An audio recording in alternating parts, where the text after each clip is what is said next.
Hello, everyone. Welcome back to Can Recruitment Crack Inequalities, where Joe, founder of Inclusive Recruitment, and I, co-founder of Talent Included, try very hard to answer that question. Now, we've both worked in the recruitment industry for 20 years. It's an industry that we absolutely love, and we've seen firsthand the impact recruitment and recruitment processes can have on D&I strategies. And today, you can see we're not alone. We are joined by another recruitment veteran, Ben DeFife-Key. I love saying your name, Ben. Ben is an established HR leader. He has worked extensively within the luxury fashion industry. His background in talent acquisition and D&I has seen him work with some major black brands that we all know and love, including Capri Holdings, which is the home to Versace, Jimmy Choo and Michael Kors. He's also worked for Net-a-Porter and Topshop and Topman, where he has led and designed and implemented talent and inclusion strategies on a global scale. He's also the host of the Belonging Conversations, a fantastic podcast, which I implore you all to go and listen to. And he's been recognised in the industry for the work that he's done and also contributes to the industry reports and publications. I feel like I haven't even taken breath. I will do in a minute. We will come to you, Ben. So thank you so much for joining us. But Joe, I want to hear from you. I was looking through our archives. We've been doing this for well over a year now. We've had so many incredible guests on our show, Can Recruitment Crack Inequality? Are we any closer to cracking that question? And what are you currently seeing on the market? So I haven't got any data to back this up. So this is all going to be anecdotal evidence, right? What I see and feel. So don't come at me with where are your stats from, right? I'm making them up. Yeah, I was uploading all our sessions onto my free resource hub. Plug there for my resource hub, and I was thinking the same, Sally. Gosh, we've had some incredible conversations, and I actually believe that if you were to sit there and listen to each one, that if I was a hiring manager or a senior recruiter or recruitment business leader, I would be well on my journey. I'd be equipped to be well on my journey when it comes to equality and recruitment and everything inclusion. I think that it's been a really, full transparency, I think it's been a tough time for many of people within the recruitment industry. And a lot of it has just been all hands on deck. Let's just keep our businesses going. Let's just do the nuts and bolts stuff that keep us alive. And some of the more progressive work and the future thinking stuff has had to be put on ice for a bit. And that's okay. I mean, obviously it's my belief that when we rebuild and we go big again, then we should always incorporate ED&I into everything that we do, rather than that's something we can put on and take off the shelf, right? Yeah. I think that we are going to be seeing in the regrowth phase, I think we're going to be seeing a lot more strategy. I'm having more conversations with recruitment business leaders about how do we build this into our client services? How do we actually look at being able to truly support our clients with strategy? How do rather than just kind of like the basic stuff like gender decoders and anonymizing CVs. I think that we've kind of almost moved on from that. We're not moved on, we're still doing it, which is great. But recruitment businesses are looking like, we're recruitment experts, we're going in and we are consulting, and we are advising and guiding on talent attraction strategies and hiring processes.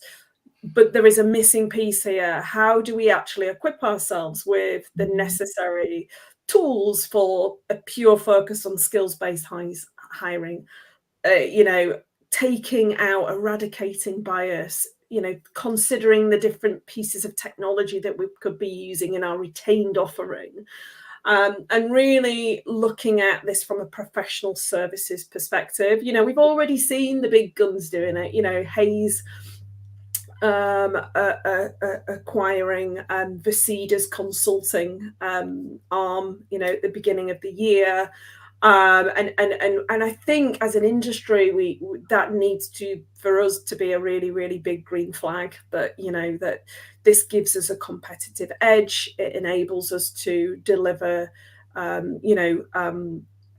MSPs, RPOs that actually have impact when it comes to representation with businesses, and to just like differentiate ourselves. So in summary, I think that we're looking at recruitment businesses going big, and actually looking at how do we build this into what we do as a client offering. And ultimately, it all comes back to improving the candidate experience, which ultimately we know needs to be a priority. Perfect segue. Thank you so much, Jo. And yeah, I mean, Ben, I want to talk to you. I mean, you are committed to creating including cultures. You work with brands, on permanent, but also on kind of freelance bases to help them attract and retain diversity through equitable talent experiences. And, can you tell us about your career? What led you to this, and what led you to really kind of focusing on candidate experience and underrepresentation in recruitment processes? Sure. Firstly, thank you for having me. I'm really excited for this. So thanks for that.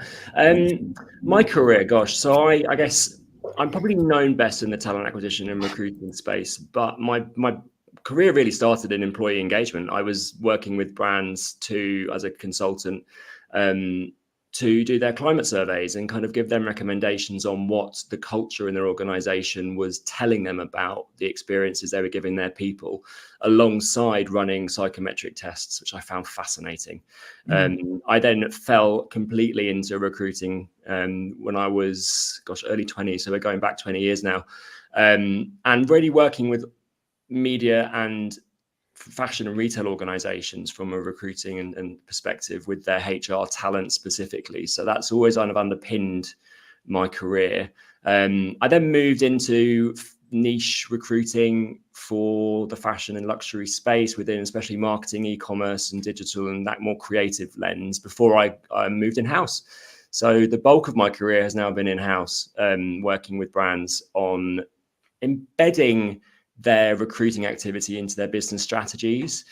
So I was anecdotally known as the marketing director of the recruitment team at Topshop and Topman, because I love storytelling. I love the experience. I love that more creative side of how do we attract talent through employer branding.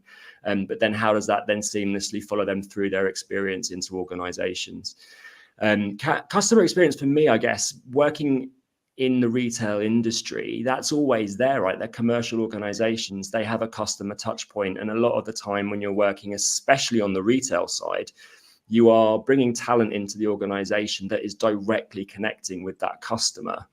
So thinking about it from a lens of a candidate as a customer, you can find some really nice synergies between the customer experience you're giving to customers that come into your physical store or your digital presence or however you interact, and actually the talent that you're bringing into your organization, and how do you follow that through. So that's kind of always been a focus for me.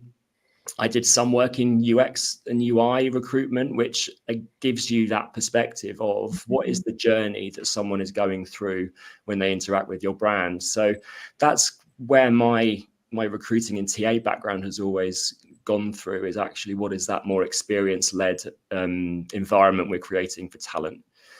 And then I had a real moment when back in 2020, as many of us did, obviously went through a really challenging time where I did a lot of self-reflection on my own experience. We started by that point when I was at Michael Kors, we'd started a committee for D&I. So it was very light touch stuff, but we were starting that conversation a couple of years down the road. And then I personally got diagnosed with ADHD, which really for me made me go, hang on, something's there. Something is getting in the way, something I need to manage and learn how to really play with and understand a bit better. Alongside, I guess, reflecting on my life as, coming out as a gay man in 2006 and going through that journey, it gave me a real reflection moment of things are getting in my way, and I've experienced the world in a certain way that I would love to better understand. So that then led me down the route of really focusing on DEI as we built out the programming and the strategy to create that culture, and embedding that more into the talent experiences that we give to individuals. So really, for me, I now combine the two, and I do a lot of work with underrepresented talent to help them to identify the barriers that have got in the way of them progressing in the workplace and in their lives, and helping them to really unpick those and break them down a bit. But equally, working with businesses to think about a more inclusive lens to any talent experience. So I think, to Joe's point, what I'm seeing now are really organizations taking a bit of a step back with it and going, right, how are we embedding this inclusive thinking into every experience that we're giving to someone that interacts with our brands? And I think that's why we're seeing a little bit of a shift in the market, especially in DEI, of brands going, okay, we've done this in silo over here, but we need to now think about how we embed it into whatever experience we're giving to our people. And I think that's what, I mean, when we first met, really stood out from the conversation. It was around, and I don't know if it's more nuanced within the industries that you've worked with, but it was around tying the customer experience, the person who's going to be in that retail shop or shopping online and buying a product, with the experiences of the individuals who work there. And I know we're going to talk about that in a bit more detail kind of later on in the discussion, because I think it's such a fascinating point. And I think for some organizations who don't know where to start with D&I, there's lots of different ways you could start. You could start with, who you've got working for you now in terms of your kind of workforce.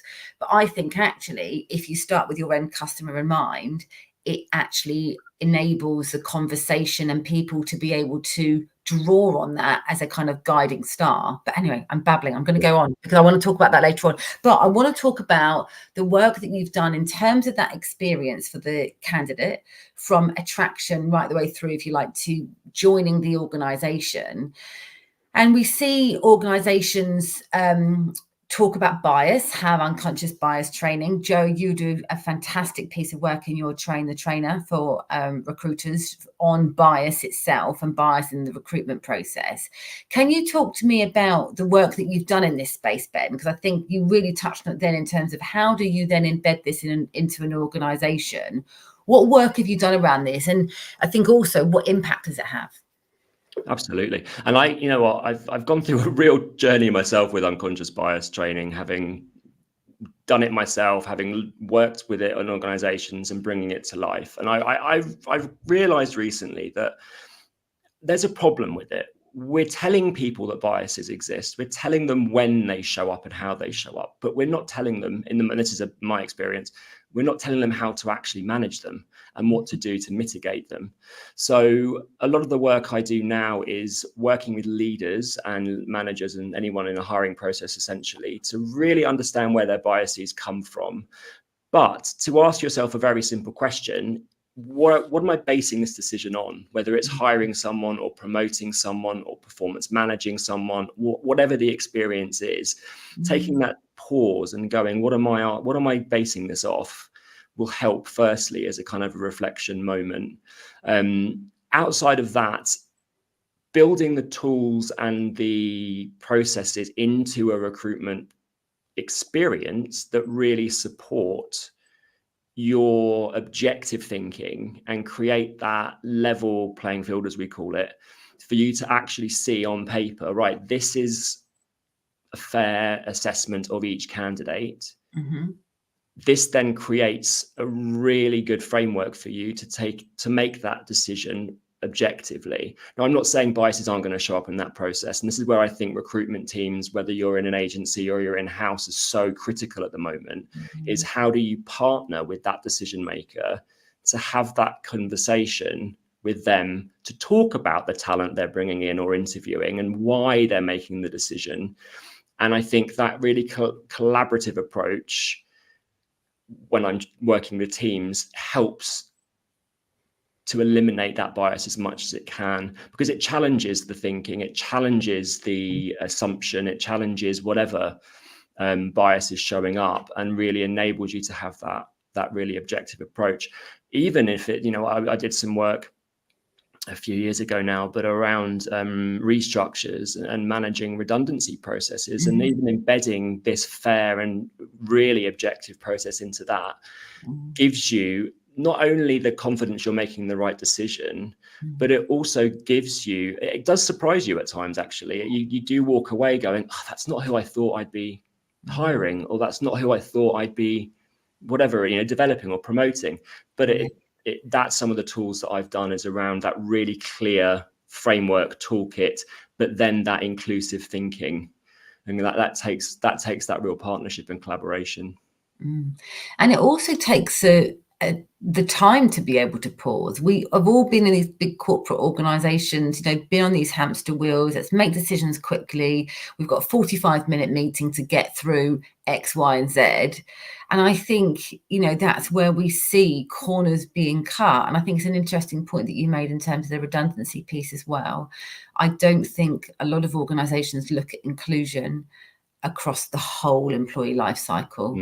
And you typically see certain underrepresented groups being impacted more than others in certain organizations.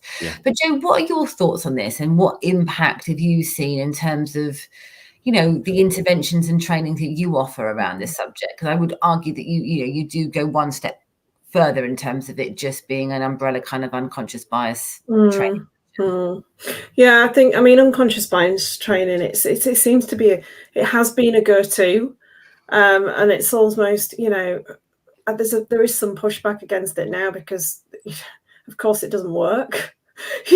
you can be told about something, right? Doesn't mean to say you're going to change what you do. And like Ben said, it's about, we've got to take an approach where you don't just educate and create awareness and understanding, but then you follow up with changing and evolving your processes to manage and mitigate it, because unfortunately our primitive brains are just not strong enough to attend 2 hours of unconscious bias training and then automatically rewire themselves. It just doesn't work like that. And we are working in this, this environment where speed seems to take precedent over anything else. We want everything done really, really quickly, right? I see it all the time when the recruiters that I'm being trained, everything needs to be delivered quickly. And it goes back to that, I say this a lot. We get programmed, don't we, that time kills deals. And that can be whether that's agency side or whether that is in-house side. The longer something takes, the less likely we are to get to where we need to be.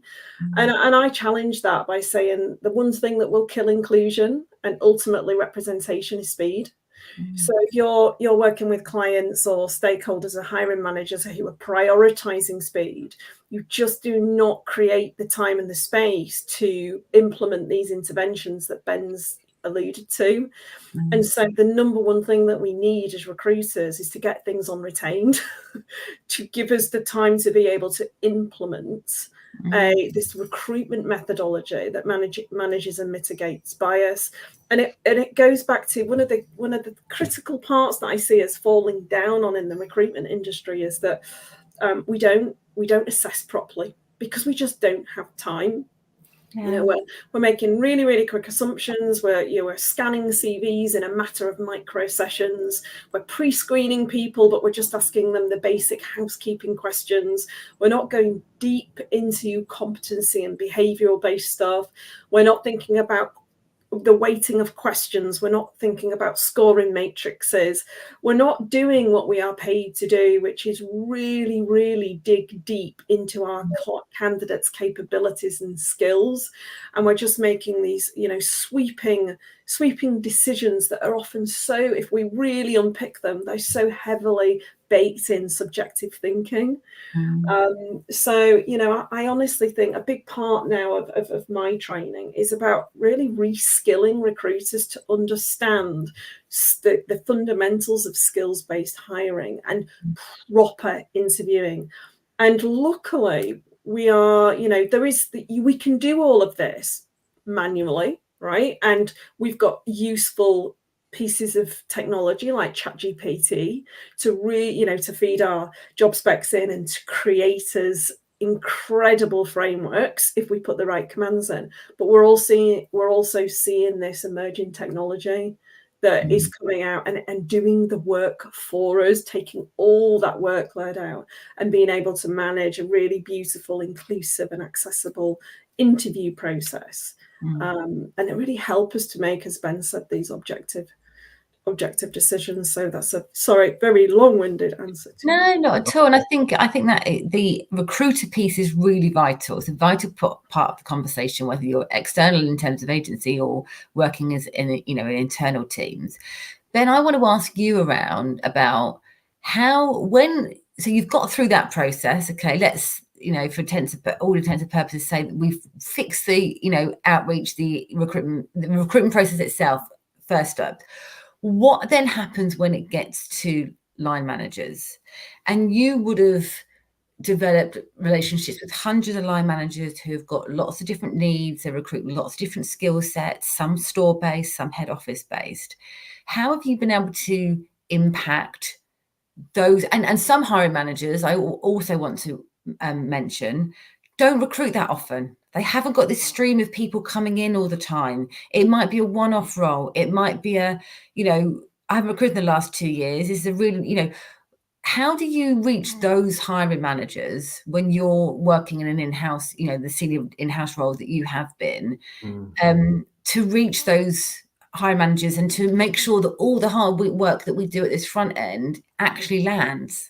Oh, completely. And I think there's that front end that is so critical. And I genuinely don't think enough is done at that point to really identify and articulate what diversity actually means in every single recruitment process. And I always say that intake conversation is the most important part of a recruitment process. If that doesn't work, the rest of it isn't going to work. So for anyone that is really partnering with a hiring manager, being able to help them articulate what diversity means, seeing a vacancy, whether it's a new role or a replacement, whatever it might be, as an opportunity to reset and think, right, what diversity do I have in my team already? What are the skills that I've got existing? Where are my gaps? So even taking it a step further and doing the analysis around what team you have in place there.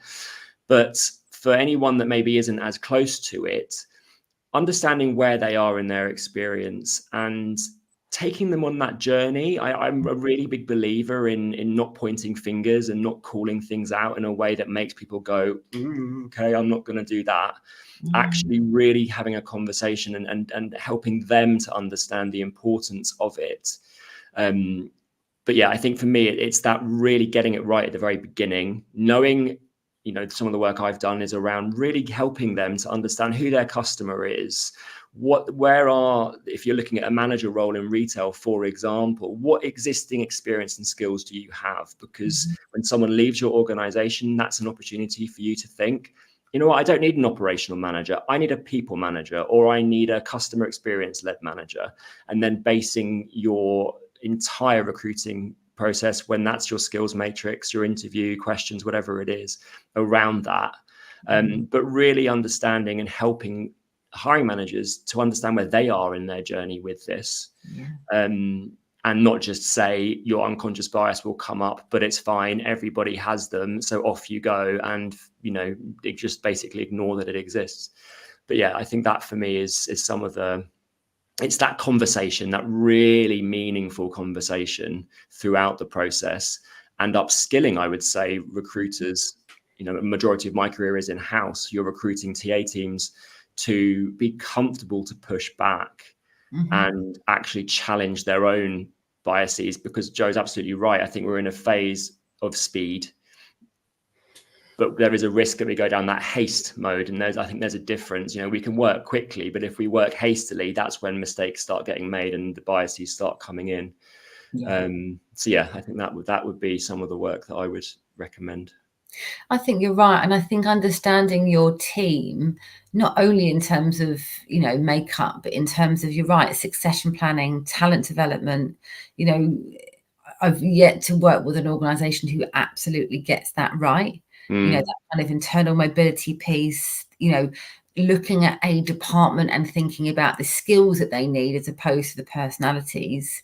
And yeah, I mean, we all know affinity bias creeps into processes because it makes us feel good for the ones who are making the decision. You know, it makes us feel secure. It makes us feel safe. And I think you're right in terms of that reflection piece. You know, I think for me, kind of personally, the journey that I've been on in terms of diversity and inclusion was having a really good hard look at myself and thinking about my management style, my leadership style. Like, I wouldn't have wanted to work for me back in, you know, I wouldn't have, you know, I was brutal. But that was the way I was taught, and that's the way I thought that you were supposed to lead and manage. And I think what we do as leaders, until we've had more leadership training, is to try and take the path of least resistance. I don't really want that person in my team. They're going to, you know, need extra this or extra that. And actually what it's showing is that you're not equipped enough as a leader to be able to manage a diverse team. You're not, it's you, it's holding the mirror up to you. And I think it's very difficult, and rightly so, for some people to see that. And it's not, like you said, Ben, around pointing fingers. It's around taking that time to reflect and think, I'm not doing this properly and I need to learn this. Not telling someone that they're not doing it properly. I think it has to come from a place of self-realization, really. But we talked about that customer piece. We talked about the, you know, the employee life cycle, the customer. This is the bit that I really want to bring to life in this conversation, because I think when we link D&I to engagement and colleague engagement, the last thing that we want is to work for an organisation to think we do all of this amazing stuff for our customers, but that's not the experience that we have working here. And I think that you link this so beautifully, Ben. So can you talk to, you know, us around how you, if you like, kind of came to that realization? Was it because you'd worked in the retail space? And how do you ensure that the people who work for the organisation, you know, diversity and inclusion is front and centre, as it would be?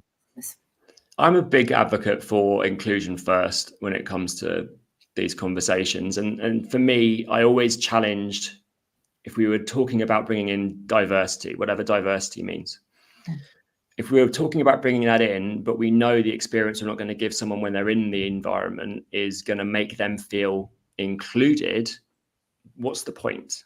Right. So getting that inclusion first approach is so important. I really believe in listening. I really believe in connecting and conversation, especially with underrepresented groups. You know, some of the work I've done around surveys and employee engagement really is an opportunity for you to go, right, our overall sentiment is whatever. We're 97% a great place to work. But if you then look at that 3%, what is that saying? What are your underrepresented groups, however you define those, saying about their experience? And what do you then need to do to really listen and lean in and understand what they're needing? And how can you adapt? How can you create a more inclusive experience for everyone? And that's the thing I always find with the work is you may be focusing on one particular group, whether it's, for example, creating a reasonable adjustment process in an interview experience. You're not just supporting people who maybe have neurodivergence or need extra support from a disability, whatever it might be. You're helping everyone. You know, we saw John Lewis recently sharing their interview questions ahead of time. That's a very simple way that you can create not only an equitable experience for neurodivergent individuals, but for everyone to have that same experience. So for me, it's really understanding what your people are needing in that environment and creating that before you can then really think about bringing diversity in. Otherwise, you're going to lose people within their first 3 to 6 months. And we've seen that happen over and over again. So yes. Did that answer the question? I feel like you did, Joe. You absolutely did. Joe, what are your thoughts on this in terms of that kind of that authenticity? I think so many organisations go out with the hiring in approach. You know, they take what I call the diversity first approach, and they've not even done any kind of like health checker into where they're actually at. You know, they make very, very quick assumptions based a lot of the time on the visible stuff. You know, we're not very diverse, and actually, you know, I've worked with companies like that. We've got a real diversity problem. We go, oh, let's have a look, and then, you know, the health checker results come back, and you're like, wow, we really are. There's so much difference in this organisation that we've got to as our starting point, right? Yeah, you know, we lack in some areas, but we cannot. It's an untruth to say that we're not a diverse organisation. So I think really figuring out the diversity demographics, background, and circumstances of the people that already work within your business, and like Ben said, really understanding how those differences influence the way that people navigate your organization and their lived experience of working within your business. I know I don't want to kind of like undermine any brilliant surveying tools that, Ben, you're using, but I completely rate the powered by diversity ED&I health checker. Oh my gosh, it's such an incredible tool, and it's got all this, you know, amazing wizardry built in, so you can really look and drill down into very, very specific identity markers and see that person's relationship with various different, you know, inclusion points within your business, whether it be whether or not they feel like they're managed fairly, whether they feel like they've got access to equal pay, whether they feel like they're likely to be promoted within the business, and all of that stuff. And that really helps this kind of, it helps avoid this disconnect between what you're saying externally to like tomorrow's workforce and what the lived experiences of your people. And also something like that will give you a brilliant starting point, you know, for doing the work, because we can't wait until everything's perfect until we start to go out to them to bring in new people. But we can at least say, look, these are our areas that of immediate address. We do that within the next 6 months. This is our long-term ambition, and we're doing the work. And you can then, you know, use all of that stuff in your employee value proposition, in your recruitment marketing, etc. I completely agree. What I think there isn't gap in is actually organisations linking that to their D&I strategy, and even further, how does your business strategy feed into your DEI strategy, and vice versa? And I've seen it done well, I've seen it done badly, where there's just such a disconnect. And I think that's where we're seeing some, you know, this conversation now around silos within the DEI space. Where are your DEI team in the rooms where you're having these conversations? If they're not, then you need to bring them in and really, you know, engage them in these conversations around talent mapping, skills mapping, experience, whatever it is. And if you're lucky enough to have a DEI team, great. If you're not, how do you embed inclusive thinking as a habit? You know, some of my favorite meetings are when you're in a room, and it might be because I'm in a room with them. They see me there. They're like, oh, here he is. And they will be the first person that will go, you know, who are we missing? Right? Is this inclusive? And I'm like secretly sat there going, yes, come on. You know, if it comes from me, everyone just rolls their eyes and they're like, here he goes again. But if it's actually ingrained in business thinking, is it accessible? You know, is it inclusive? Very, very simple questions to ask. Being able to define it, I think, is a lot of the work.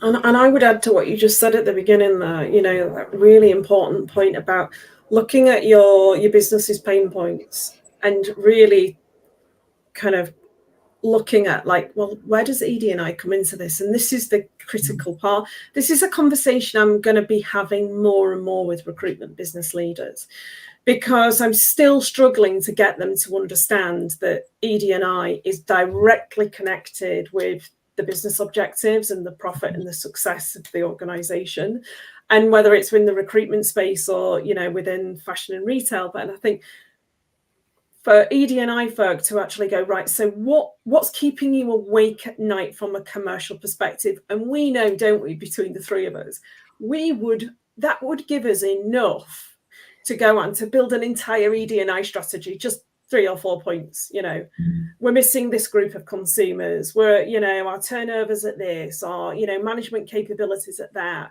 We're losing this market share. We're really worried about that competitor there. And because this is what we do, ED&I is commercial.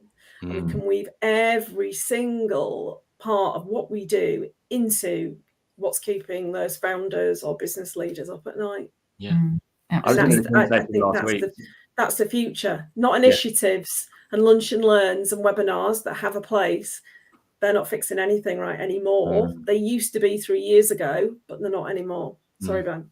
No, I was just going to say, I was in a conversation, I was having a little chuckle to myself then, because I was at an event last week where someone's, as people, HR, however we are, we love to complicate things.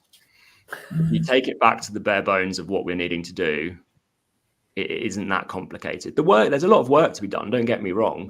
But if you really think about what we're trying to achieve here, to Joe's point, there's 3 or 4 things that you need to just prioritize and identify as your drivers within your strategy. And what I see, speaking to D&I leaders all over the world, is that they experience burnout, and they experience burnout because all-encompassing D&I strategy is not a one-person job. We call it like the kitchen sink roles. It's not a one-person job. You can't have the impact if you are just one person. And so I think you have to be really intentional in terms of where you are on your journey. And going back to the unconscious bias piece, there is a place for that training. It's ED&I 101, isn't it? It's, we need to talk about what is going on for all of us and not using it, like you said, Ben, as a stick to kind of beat people with. I know you didn't say that, I'm paraphrasing. But there is a place for it. There is a place on where are you on your journey? What are your main priorities? But I think what I see individuals coming out of D&I roles is that, to the point that you made, Ben, they haven't got a seat at the table, which is ironic considering that all they do is advocating for others to have a seat at the table and to have a voice. The irony that they don't have that themselves. And I think where organizations go wrong is not recruiting a senior enough level for this person. And you're going to hate this word, Joe, has the gravitas or has the influence or has the voice. That's going to make you laugh. But you need to hire the role at a senior enough level for this person to be able to have an influence, but then don't expect that same person to be the person who's doing all the roll your sleeves up and getting all the work done. So I think thinking about, and also I think, what we also see is there's nothing wrong with getting this type of D&I person in for 2 years to do this. Let's get you off the starting blocks. Then actually you probably need to relook at your strategy maybe after 3 years and think, right, what impact are we trying to have? Actually, we want to have more of an impact on our customers and partnerships and social impact. So therefore we need this kind of D&I individual who's going to drive that. And maybe actually we have a more junior person who's going to sit alongside talent and do X, Y, and Z. It's very transient, and it should evolve as your journey within D&I evolves. But I think to your point, Ben, having a seat at the table and having a voice in the room is going to, and the empowerment that if someone says, I think we should do this, someone saying, let's go with it. Yeah. And this is the other coin, and I'm going to be controversial now. I also see on the flip to that exact point, DEI teams that need to own every single piece of DEI, right? It's not your responsibility to own everything. How I see it is a partnership again, like work with the business to help them to think inclusively. If you've got someone from your business coming to you saying, I would love to do something around X, Y, and Z, amazing. Right? You've got someone coming to you leading the conversation. Yeah. And I think I do see some DEI teams, and it may be out of fear because of what we're seeing with the climate at the moment, with the roles being cut, of people needing to have that hold on to it. This is a DEI initiative, so it's mine. I need to do it. Yeah. If someone's coming to you with your business with an idea, amazing. That you've done that is you making an impact. Yeah. Do you know what? I'd never really thought about it like that before, Ben. I think that's a really good way to think about it, because I think what I tend to see is people who I have career conversations with, they don't think they're having enough impact, and that impacts their self-confidence and self-worth, which then impacts their their ability to want to do the job, or, you know, all of this stuff, you know, not being empowered in those roles has a bigger impact than I think a lot of people realise. And I put a post out about it a couple of weeks ago, you know, and I've made the point today, we spend our lives advocating for others, we spend very little time advocating for ourselves, and it's our own well-being that suffers because of that, and therefore then the impact we can have within organisations. So Jo, what are your final comments on this wonderful conversation? I think what you said then was really interesting about being bold enough to not see one person in the role forever. And it's Jenny Childs and I, my business partner, having this conversation around, you know, when it's just one person going into your organization and doing an audit of everything that you do, and then, you know, creating a report and an action plan, even that in itself is subject to bias and one person's perspective. And so just having like one person's a vision of what ED&I should look like in your organization can be complicated. And I think we are seeing this kind of, we are seeing ED&I teams being dismantled at some really, really big brands.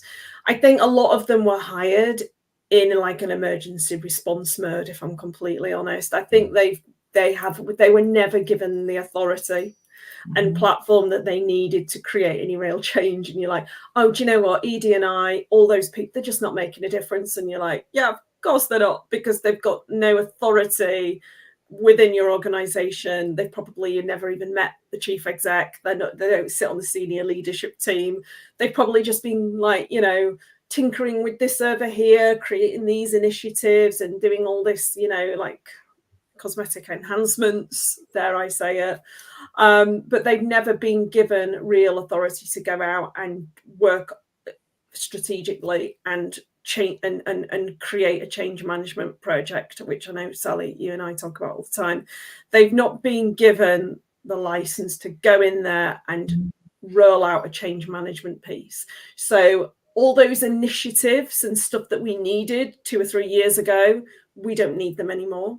Well, we do, but they're just not, we do really need them, but they're just not, they've not got the uptake or the interest that they had. You know, they've run out of fuel, unfortunately, which I wish that wasn't the case, but that's the reality. So if I was, you know, if I was going back into employment now, I would be looking at like, is my reporting line the chief exec, right? What part do I play every month in the senior leadership team, right? What have I been given in terms of what's my license to implement change management across all areas of the business? Because, you know, without that stuff, we're just dancing around the edges of this topic, and we're never really going to see true impact. Yeah, absolutely. Ben, what are your kind of closing comments in terms of maybe what are your hopes for the rest of this year in terms of the world of D&I? Gosh, that's a big one. I really resonate with what Jo said there. I think, you know, thinking about what works for your organization, I could go into a company and drop an ERG here, do a mentorship program here, do whatever it might be. Does that mean it's the right thing for the organization? No.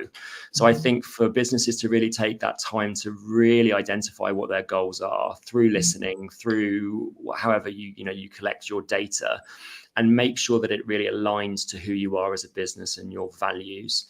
And then if we think, you know, back to even the unconscious bias conversation, how are you embedding that real inclusive behavior into your organization, whether that's through how you hire, whether that's through your, annual review process, you know, what are the behaviors that really support you creating that environment for inclusive thinking to thrive? So I'm cautiously optimistic about the future. You know, I know we are going through a really weird time in the DEI space.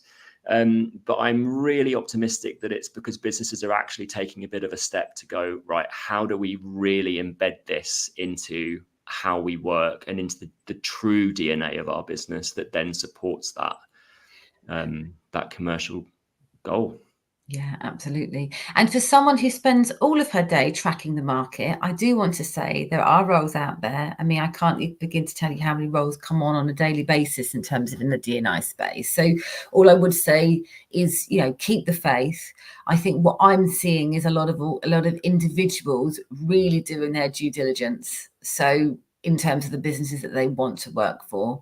So I think, doing that, taking a step back to take 5 steps forward, now's the time to do it. And we've all worked in recruitment for a very long time. The tide will turn, the market will turn. And I think what we're seeing is lots of organisations making cutbacks, not just in the D&I space, but across the board. You're then left with a very disgruntled workforce and disengaged workforce. And what you'll see is, as the tide starts to turn, you'll have a mass exodus. So if there's anything that you want to do and invest in the next 6 months, I would do it around, employee comms, employee engagement. Whether you want to put an inclusion spin on that or not, that's your choice. But the more work you can do now to look after the people who are staying with the organisation, it will absolutely pay dividends as we go into 2025 and 2026, because we've seen it. That's a very dark note to leave on. Right, let's say something exciting in here. It's fun work as well. Let's not forget, right? This is fun. This can be really fun. Yes. It's hard. You have to. It takes a lot out of you. And to your point earlier around burnout, I think a lot of people are knackered, but it's also really rewarding. Yeah. When you see things move, it's just not a quick ROI. It takes time. Yeah, absolutely. That's a really positive note on. And when you said that, I started welling up. We all know that I cry at absolutely everything, but I think you're right. It's when you impact even one person and someone shares their story, that but for the work that you've done, or whatever the intervention, the strategy, that's why we're all in it, right? I've not met one person who works in the D&I space who hasn't got social impact at their core, and that is the reason we all do it. So thanks for bringing that, Ben. I'll cry when it comes to D&I, but it comes from a place of emotion. Exactly. It's meaningful work. That's the important thing.